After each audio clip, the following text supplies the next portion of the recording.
Hello hi friends. അപ്പോൾ എല്ലാവർക്കും ഡൗട്ടുള്ളതാണ് നമ്മൾ മാൾട്ടയ്ക്ക് വരുമ്പം എന്തൊക്കെ സാധനങ്ങൾ പാക്ക് ചെയ്ത് കൊണ്ടുവരണം. അപ്പം അതിനെക്കുറിച്ചാണ് ഇന്ന് ഞാൻ പറയാൻ പോകുന്നത്. അപ്പോൾ എൻ്റെ വിഷയമാണ് what to pack for Malta. First നമുക്ക് വേണ്ടത് യൂണിവേഴ്സൽ അഡാപ്റ്ററാണ്. എല്ലാവരും ഫോൺ ഉപയോഗിക്കുന്നു, ലാപ്ടോപ്പ് ഉപയോഗിക്കുന്നു. അതിനൊരു സോക്കറ്റ്, ഇവിടുത്തെ സോക്കറ്റ് വർക്ക് ചെയ്യില്ല. നമുക്ക് ചാർജ് ചെയ്യാൻ വേണ്ടി നല്ല വ്യത്യാസമുണ്ട്. അപ്പോൾ ഒരു യൂണിവേഴ്സൽ അഡാപ്റ്റർ മേടിക്കുന്നത് ഏറ്റവും നല്ലതാണ്. രണ്ടാമത്തെ 3 ഫോൾഡ് കൊട. ഫാൻസി കുടകൾ മേടിക്കരുത്. ഏറ്റവും നല്ല കുട കടയിൽ കിട്ടുന്ന ഏറ്റവും നല്ല കുട മേടിക്കുക. ഇവിടെ മഴ മാത്രമല്ല, നല്ല കാറ്റുണ്ട്. ആ കാറ്റിന് നമ്മൾ നടക്കുമ്പോൾ കുട ഒടിയാൻ സാധ്യതയുണ്ട്. ഇനി വേണ്ടത്, നമ്മൾ ചിന്തിച്ച് കൊണ്ടുവരുന്ന കാര്യങ്ങളാണ്. നമ്മളിപ്പോൾ സമ്മർ ടൈമിലാണ് വരുന്നതെങ്കിൽ കുറച്ച് സമ്മറിൻ്റെ ഡ്രസ്സുകൾ, അത് 2 to 3 പെയർസ് മാത്രം മതി. അത് ഇവിടെ മേടിക്കാൻ കിട്ടും ഡ്രസ്സുകൾ. അതല്ല നമ്മൾ വിൻ്റേഴ്സിലാണ് വരുന്നതെങ്കിൽ നമ്മൾ ഒരു ജാക്കറ്റ് കൊണ്ടുവന്നാൽ മതി. ബട്ട് സമ്മറിലാണെങ്കിൽ ഏറ്റവും നല്ലത് ഇവിടുന്ന് മേടിക്കുന്നതായിരിക്കും ജാക്കറ്റ്. ഇവിടുത്തെ ക്വാളിറ്റി നല്ലതാണ്, റേറ്റും അത്യാവശ്യം കുഴപ്പമില്ല. നാട്ടിലത്തെ ജാക്കറ്റ് നമുക്ക് ഇവിടുത്തെ തണുപ്പ് റെസിസ്റ്റ് ചെയ്യാൻ പറ്റുമോ എന്നൊരു ഡൗട്ടാണ്. അപ്പോൾ ഏറ്റവും നല്ലത് ഇവിടുന്ന് മേടിക്കുന്നതാണ്. പിന്നെ ഷൂസ് ഇവിടെ കിട്ടും. 15 euro 20 euros ഷൂ കിട്ടും.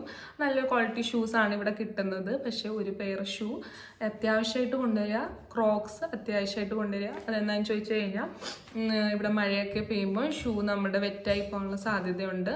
അപ്പം നമ്മൾ ഒരു ഷൂ, ഒരു ക്രോക്സും, വീട്ടിലിടാനൊരു ചെരുപ്പും കൊണ്ടുവന്നാൽ മതി. പിന്നെ വേണ്ടത് നമുക്ക് കുക്ക് ചെയ്യാനുള്ള സാധനങ്ങളാണ്.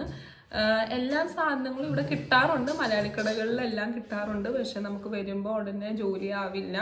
അപ്പം മസാലകൾ ഏറ്റവും നല്ല രീതിയിൽ പാക്ക് ചെയ്ത് കൊണ്ടുവരിക. ഒത്തിരി വേണമെന്നില്ല, അത്യാവശ്യം മസാലയും കുറച്ച് ദിവസത്തേക്കുള്ള അരിയും സാധനങ്ങളും കൊണ്ടുവരുന്നത് ഏറ്റവും നല്ലതാണ്. 1 കിലോ അരി നിങ്ങൾ ഒന്ന് കൊണ്ടുവരുന്ന വന്നു കഴിഞ്ഞാൽ അടുത്ത ദിവസം തന്നെ, ആ വരുന്ന ദിവസം നമുക്ക് കഴിക്കണ്ടേ, അതിന് വേണ്ടി മാത്രം അരി കൊണ്ടുവരിക. ഇൻസ്റ്റൻ്റായിട്ട് എന്തെങ്കിലും ഉണ്ടാക്കാൻ പറ്റിയ കുറച്ച് സാധനങ്ങൾ എടുത്തുകൊണ്ട് വരിക. അതിപ്പോൾ പാസ്ത ആവാം, മാഗി ആവാം. നിങ്ങൾക്ക് ആ രാത്രി വരുന്ന സമയത്ത് കഴിക്കാൻ വേണ്ടി അടുത്ത ദിവസം നിങ്ങൾക്ക് കടയിൽ പോയി മേടിക്കാം. അത് കുഴപ്പമുള്ള കാര്യമൊന്നുമല്ല. അപ്പം എല്ലാവരും കാണിക്കുന്ന ഒരു അബദ്ധമാണ് അയൺ ബോക്സ് കൊണ്ടുവരും. മിക്ക ഹൗസ് ഓണേഴ്സും അയൺ ബോക്സ് നമുക്ക് തരാറുണ്ട്. അയൺ ബോക്സ് ആണെങ്കിലും ബെഡ്ഷീറ്റ് ആണെങ്കിലും പില്ലോസ് ആണെങ്കിലും ടോസ്റ്റർ, മിക്കതും നമുക്ക് ഹൗസ് ഓണേഴ്സ് നമുക്ക് തരുന്ന കാര്യങ്ങൾ. വേണമെങ്കിൽ നമുക്കൊരു ചെറിയ ജ്യൂസർ കൊണ്ടുവരാം. ഒരാൾക്ക് വേണ്ടി ജ്യൂസ് അടിച്ച് കുടിക്കാൻ സ്മൂത്തീസ് എന്തെങ്കിലും വേണമെങ്കിൽ അത് കൊണ്ടുവരാം. പിന്നെ വേണ്ടതാണ് നമ്മുടെ ഡോക്യുമെൻറ്റ്സ്. അത് അത്യാവശ്യമായിട്ട് നമ്മുടെ ഡോക്യുമെൻറ്റ്സ് ഹാൻഡ് ബാഗിൽ വെക്കുക. നമ്മൾ ക്യാരി ചെയ്യുന്ന ബാഗിൽ വെക്കുക. ലഗേജിൻ്റെ കൂടെ കൊടുത്ത് വിടരുത്. അതിൻ്റെ കൂടെ ഡോക്യുമെൻറ്റ്സിൻ്റെ 1 or 2 കോപ്പി നമ്മൾ എടുത്ത് വെക്കുക. ബിക്കോസ് ഇവിടെ നമ്മൾ കോപ്പി എടുക്കുമ്പോൾ അത്യാവശ്യം ചാർജ് ആവുന്നുണ്ട്. ഒരു സേഫ്റ്റിക്ക് വേണ്ടി നമ്മൾ ഒത്തിരി വേണ്ട, 1 or 2 കോപ്പീസ് നമ്മുടെ അടുത്ത് ഹാൻഡ് ബാഗിൽ എടുത്ത് വെക്കുക. പിന്നെ അത്യാവശ്യമായിട്ട് പറയാനുള്ളത് സൺസ്ക്രീൻ ആണെങ്കിലും moisturiser, body lotion, shampoo, conditioner, അതൊക്കെ നമ്മുടെ ഹാൻഡ് ബാഗിൽ വെക്കരുത്.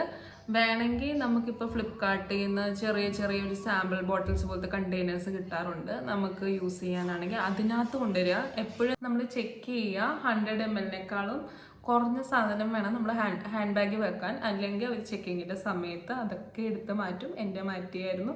എൻ്റെ സൺസ്ക്രീന് എല്ലാ കാര്യങ്ങളും പോയായിരുന്നു. പിന്നെയും ഞാൻ ഇവിടുന്ന് മേടിക്കേണ്ടി വന്നു. അപ്പോൾ ആ കാര്യങ്ങൾ അത്യാവശ്യമായിട്ട് ശ്രദ്ധിക്കുക.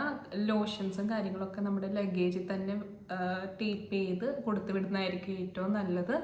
അപ്പോൾ അത്യാവശ്യം നിങ്ങൾക്ക് എന്തെങ്കിലും ചോദിക്കാനുണ്ടെങ്കിൽ കമൻറ്റിൽ മെൻഷൻ ചെയ്താൽ മതി, ഞാൻ പറഞ്ഞു തരാം. ഇനി അടുത്ത വീഡിയോയിൽ കാണാം. അതുവരേക്കും ബൈ.